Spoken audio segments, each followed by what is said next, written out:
could beat Ann. Then we were on opposite sides in a toothpaste test. My side used Crest.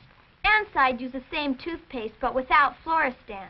And that's when I beat Ann, because my side had 21% fewer cavities with Crest. In similar tests, Crest reduced cavities 34% and 42%. You know, more dentists recommend Crest than all other toothpastes combined. So have regular checkups, watch treats, and brush after eating with Crest. Accepted by the Council on Dental Therapeutics of the American Dental Association, as signified by this statement and this seal.